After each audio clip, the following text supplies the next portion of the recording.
Salam Bapak Ibu yang dikasihi Tuhan dimanapun berada pada siang hari ini. Saya senang bertemu dengan Bapak Ibu dan saya berharap keadaan kita semua dalam keadaan sehat-sehat. Pada kesempatan ini kita sharing satu kebenaran firman Tuhan yang diambil di dalam Yohanes pasal 15 ayatnya yang ke-1 sampai yang ke-8. Saya bacakan kepada kita kebenaran firman Tuhan, pokok anggur yang benar. Akulah pokok anggur yang benar dan Bapakkulah pengusahanya. Setiap ranting padaku yang tidak berbuah dipotongnya, dan setiap ranting yang berbuah dibersihkannya, supaya ia lebih banyak berbuah. Kamu memang sudah bersih karena firman yang telah kukatakan kepadamu. Tinggallah di dalam aku dan aku di dalam kamu, sama seperti ranting tidak dapat berbuah dari dirinya sendiri kalau ia tidak tinggal pada pokok anggur. Demikian juga kamu tidak berbuah jikalau kamu tidak tinggal di dalam aku. Akulah pokok anggur dan kamulah ranting-rantingnya. Barang siapa tinggal di dalam aku dan aku di dalam dia, ia berbuah banyak, sebab di luar aku kamu tidak dapat berbuat apa-apa. Barang siapa tidak tinggal di dalam aku, ia dibuang keluar seperti ranting dan menjadi kering. Kemudian dikumpulkan orang dan dicampakkan ke dalam api, lalu dibakar. Jikalau kamu tinggal di dalam aku dan firmanku tinggal di dalam kamu, mintalah apa saja yang kamu kehendaki, dan kamu akan menerimanya. Dalam hal inilah Bapakku dipermuliakan, itu jika kamu berbuah banyak, dan dengan demikian kamu adalah murid-muridku. Nah, Bapak Ibu yang dikasihi Tuhan, kebenaran firman Tuhan ini mungkin sering sekali kita dengar ya, bahwa pokok anggur yang benar. Nah, Bapak Ibu yang dikasihi Tuhan, pokok anggur itu siapa? Adalah Tuhan Yesus sendiri, dan kamu adalah ranting-rantingnya. Ranting-ranting di sini Bapak Ibu yang dikasihi Tuhan, orang yang percaya kepada Tuhan Yesus itu sendiri, atau orang Kristen ya, atau murid-murid Tuhan Yesus. Nah, Bapak Ibu yang dikasihi Tuhan, semenjak kita percaya kepada Tuhan Yesus bahwa Ia adalah juru selamat manusia, saat itulah kita menjadi ranting-rantingnya Tuhan. Artinya Bapak Ibu yang dikasihi Tuhan, kita menjadi pelaku-pelaku kebenaran firman Tuhan. Nah, pada kesempatan ini, pada kebenaran firman Tuhan ini, ada yang perlu kita ketahui. Ada dua, yaitu yang pertama, ranting itu terbagi dua, Bapak Ibu yang dikasihi Tuhan. Apa itu? Satu ranting yang berbuah, dan yang kemudian ada ranting juga yang tidak berbuah. Nah, ranting itu bukan berarti kering. Ranting itu bukan berarti kering. Ranting itu daunnya lebat, tetapi tidak berbuah. Ada juga ranting yang memang daunnya lebat dan berbuah. Nah, Bapak Ibu yang dikasihi Tuhan, kita di mana rantingnya? Kita di posisi ranting ini seperti apa? Kita ranting yang daunnya lebat ya, dan juga berbuah, atau kita hanya ranting aja yang berdaun lebat tapi tidak berbuah. Nah, ini satu pertanyaan kepada diri kita sendiri, dan mari kita cek diri kita sendiri. Tetapi perhatikan baik-baik Bapak Ibu yang dikasihi Tuhan, kalau kita hanya ranting saja dan berdaun lebat tetapi tidak berbuah. Kebenaran firman Tuhan menyampaikan kepada kita di dalam ayat yang kedua, setiap ranting padaku yang tidak berbuah dipotongnya, dan setiap ranting yang berbuah dibersihkannya supaya ia lebih banyak berbuah. Nah, kebenaran firman Tuhan ini, kalau kita berada di ranting yang daunnya lebat tetapi tidak berbuah, kita akan dipotong oleh Tuhan. Bapak Ibu yang dikasihi Tuhan, sudah siapkah kita dipotong oleh Tuhan? Sehingga ayat ke-6 dikatakan begini kebenaran firman Tuhan. Barang siapa tidak tinggal di dalam aku, ia dibuang keluar seperti ranting dan menjadi kering. Kemudian dikumpulkan orang dan dicampakkan ke dalam api, lalu dibakar. Nah, artinya Bapak Ibu yang dikasihi Tuhan, tidak bermanfaat lagi hidup kita ini. Ketika Tuhan yang berperkara dalam kehidupan kita, maka sia-sialah kita hidup, Bapak Ibu yang dikasihi Tuhan. Tetapi ketika kita menjadi ranting yang berdaunnya lebat tetapi juga berbuah, tidak cukup hanya berbuah saja. Kebenaran firman Tuhan mengingatkan kita.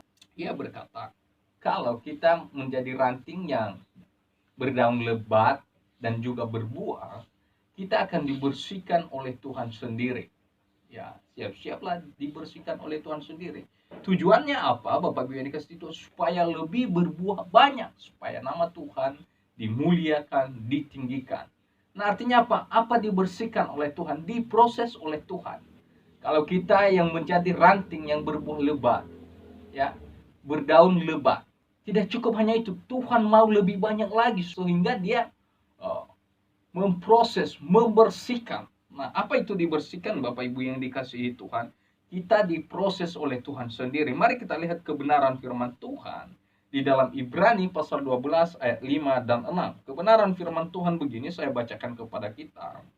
Dan sudah lupakah kamu akan nasihat yang berbicara kepada kamu seperti kepada anak-anak? Hai anakku, janganlah anggap enteng didikan Tuhan, dan janganlah putus asa apabila engkau diperingatkannya.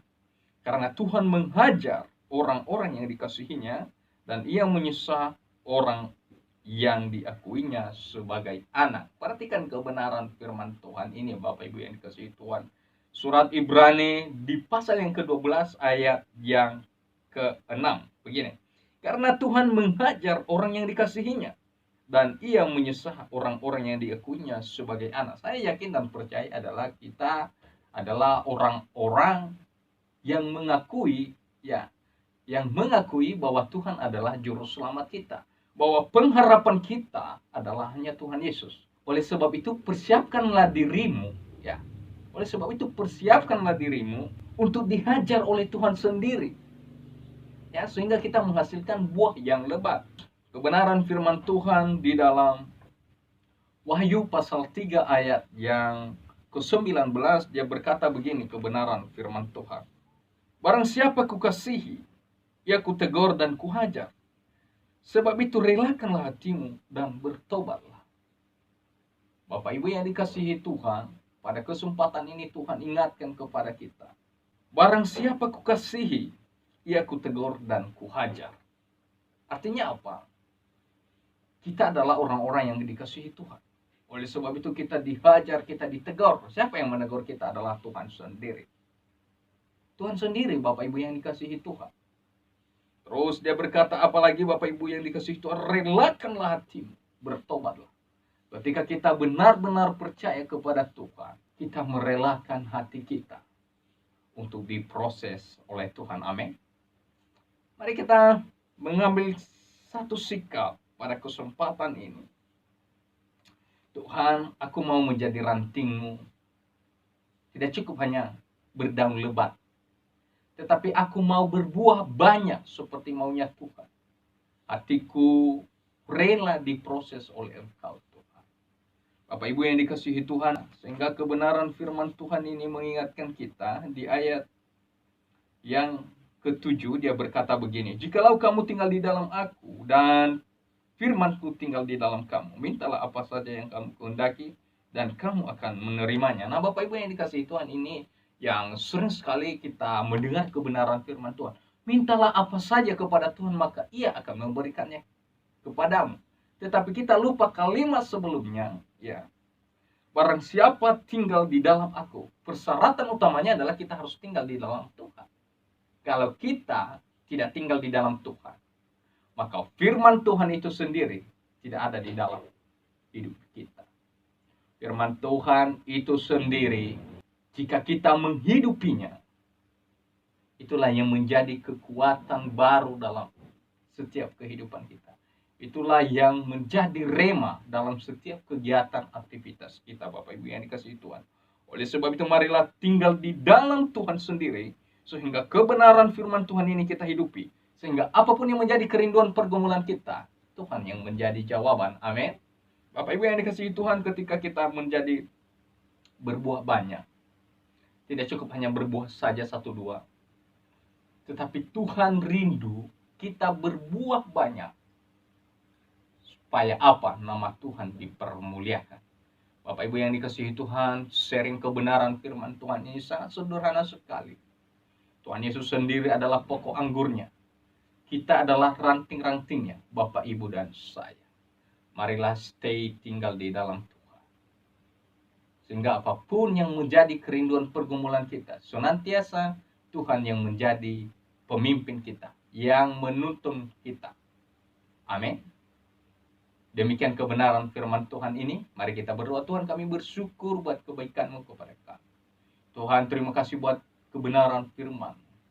Tuhan, Engkau yang mengingatkan kami akan proses kehidupan kami. Bahwa Tuhan akan menghajar kami. Bahwa Tuhan akan menegur kami. Tuhan, setiap hati-hati yang keras. Tuhan, jamah mereka dengan Roh Kudus-Mu sehingga setiap kami memberikan hati kami yang rela diproses oleh Tuhan, sehingga kami berbuah banyak untuk kemuliaan nama Tuhan di atas kerajaan surga. Dalam nama Yesus Kristus kami berdoa. Haleluya. Amin.